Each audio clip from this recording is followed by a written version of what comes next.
Let's jump right in. For my binding method, you'll need a marking tool, a rotary cutter, some straight pins, a ruler with a 45-degree line, your binding strips. Mine are cut to 2.5 inches. Lay the first strip down on your mat, lining the edge of your fabric with a line that goes horizontal. Take your next strip and lay it perpendicular on top of your bottom strip with the right sides of the fabric facing together.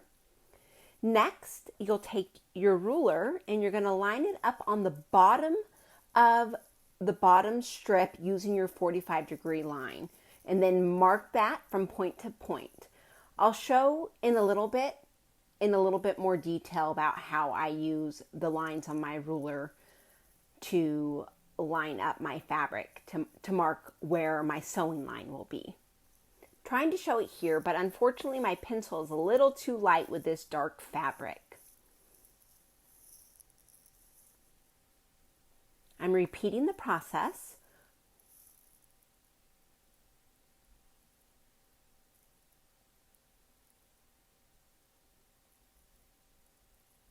So I'll use the 45-degree line, line it up on the bottom piece of fabric, and then mark my sewing line.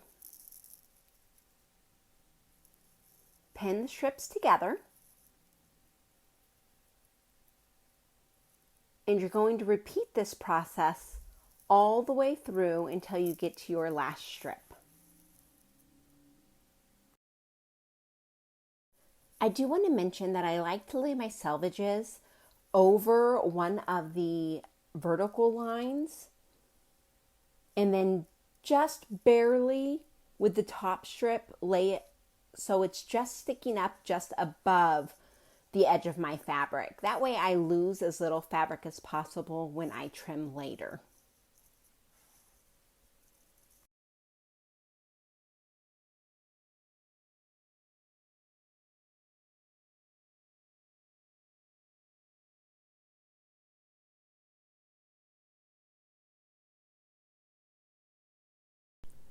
All right, now that your strips are all marked and pinned together, let's head to the sewing machine. I use a little under a 2.5 millimeter stitch length. And I sew right on that marked line, removing my pins as I go. I start at the corner, and I do like to backstitch when I start and when I stop, just to secure my stitches a little bit better. You could also use a smaller stitch length if you don't want to backstitch. You are just going to continue sewing on all the lines that you marked.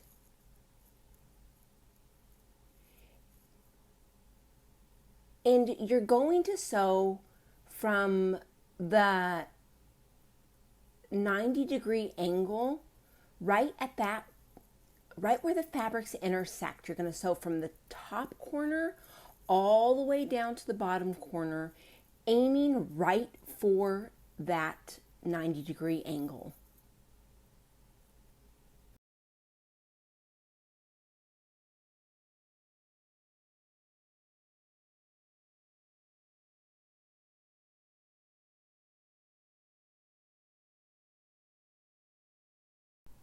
All right, now you're going to take your sewn together strips, and you should have one long strip of binding. And you're going to take your ruler and you're going to set the 1/4 inch line right on top of that line you just sewn and cut off that extra fabric. I also like to cut off the little corners. Some people call them dog ears. I just like to get rid of them so they're not in my finished product. And you're going to repeat this process on all of your strips.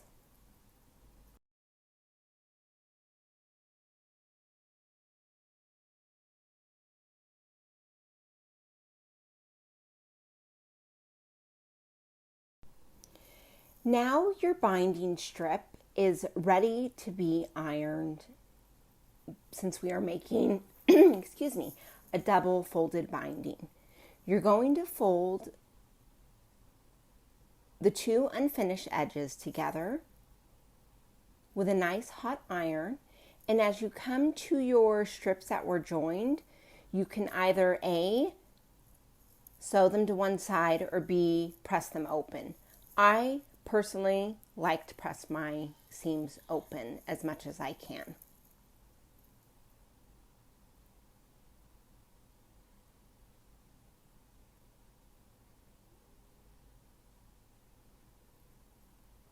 Then you're just going to go ahead and continue on pressing your binding strip the entire length.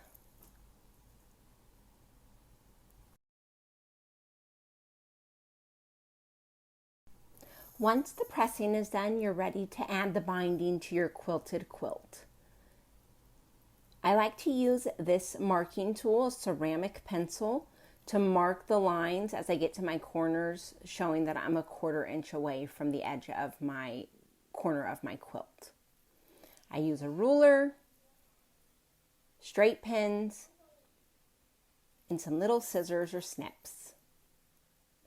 I put the unfinished edge of my binding fabric against the unfinished edge of my quilt. I use approximately a 1/4 inch, maybe just a little under a 1/4 inch seam allowance. You could use a walking foot if your sewing machine struggles with a standard presser foot. I do like to pull up my bobbin thread to the top so it doesn't make a little nest on the back side. I leave a little extra fabric at the top for joining the ends of my fabric strips, my binding strips, approximately 6 inches. I sew down to the edge, and as I get closer to the edge, I mark the 1/4 inch with my ruler and my ceramic pencil so I know where to stop.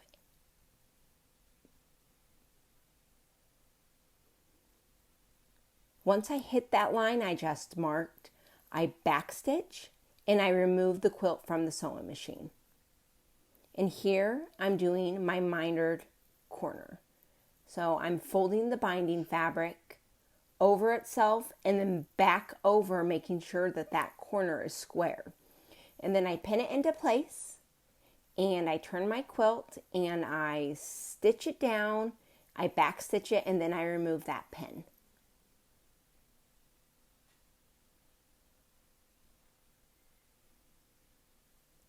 I repeat this process until I get to the end of my binding fabric, and then I will show you how I join my strips.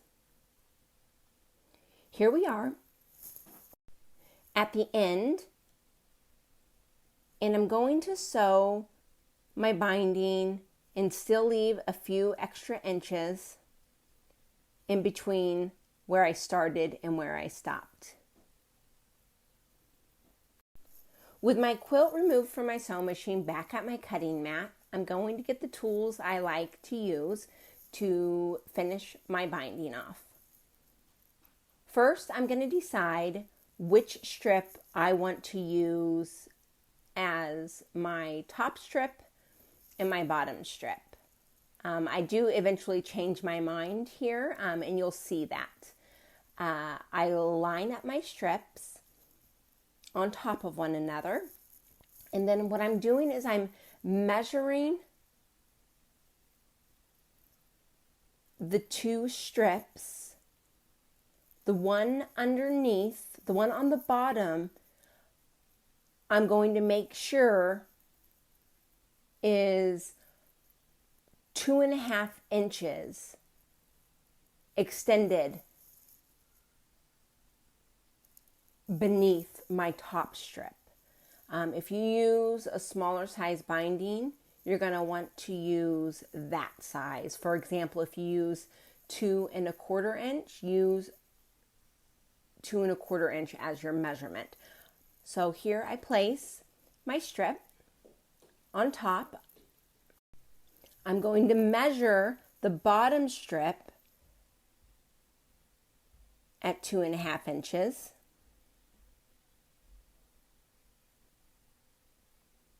And then cut off the excess on top.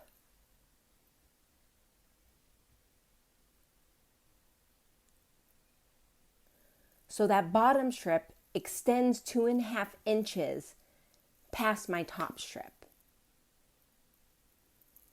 And then I'm just going to repeat the process similar to how we joined the strips. The only thing that I need to do here is make my strip on the left side. I need to remove some stitches so it's easier to maneuver the quilt.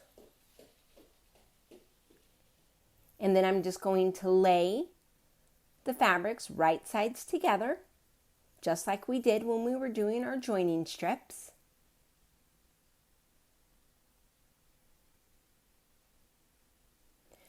But this time I'm not going to have any fabric extended over my bottom strip. It's going to be square throughout. I'm going to end up placing a few pins just to hold those strips together to make the marking a little bit easier.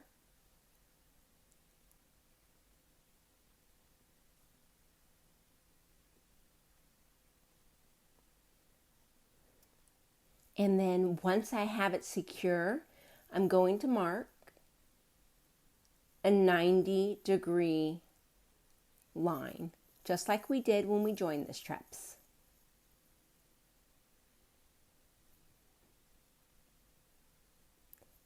Apologies, I said 90 degrees, I meant 45 degrees.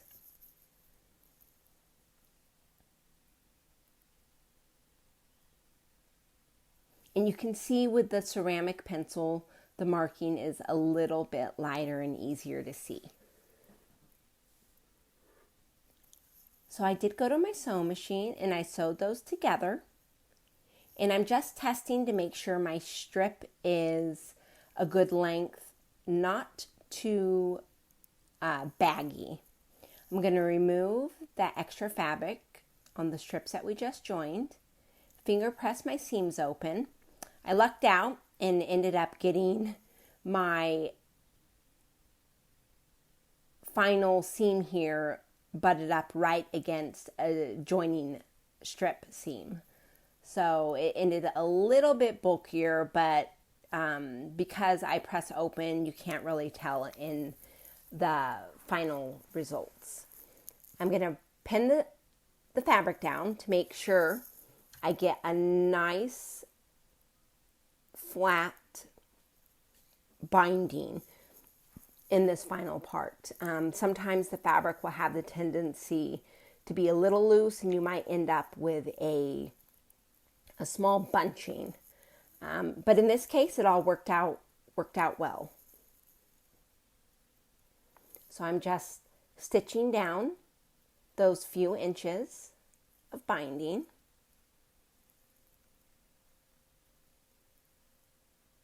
If you'd be interested in a more detailed version of joining strips, I would be happy to put something together.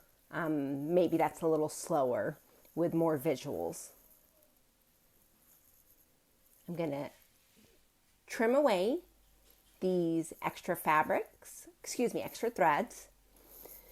I got my iron hot. I got some little plastic clips that I like to use. I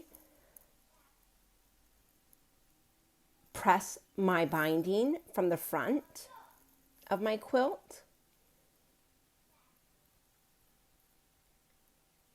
And then I like to press it towards the back just to give it a head start.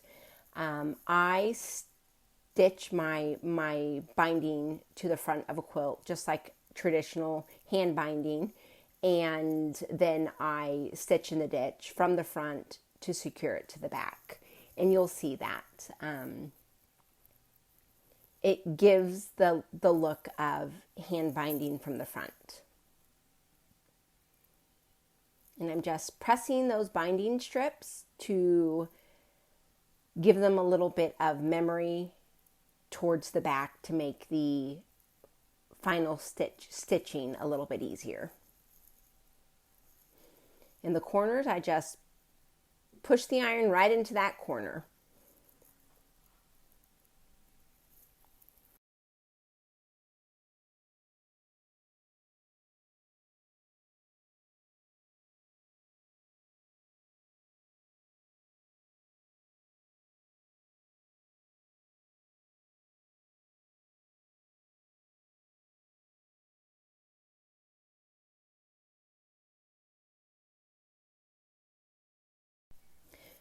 From here, I'm going to clip down my binding strips. I use these plastic clips. I believe the ones I have are Clover brand.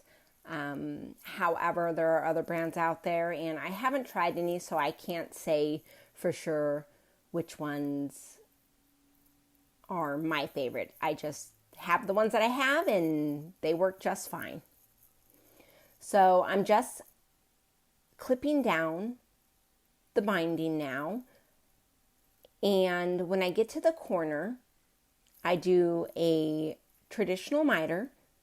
I fold down the fabric and then I fold it over itself to make that nice crisp miter edge, and then I put a couple clips in it just to hold it. The pressing that we did already really helps just keep those corners crisp. So if you feel around on your binding, you can feel that little hill that gets created from when you stitch your binding on. That thread, it creates a little bit of a hill, so you kind of know where to flip your fabric over to the back.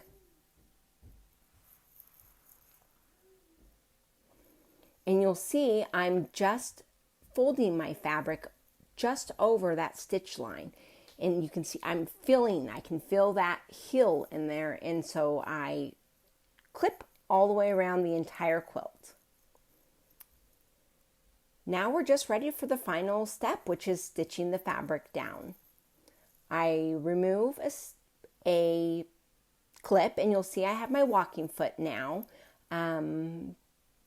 just because I want to make sure I have no problems. After all this work, I don't want to run into problems with my binding. As I get close to a corner, I remove one of my little clips and I go slowly and I stitch all the way right into that corner. And then I back stitch, remove the next clip, turn my quilt, sew a little bit, and then back stitch again. And this 95% of the time will make sure that that corner is nice and secure. If it still needs a little bit of extra support, then I will go in with some embroidery thread and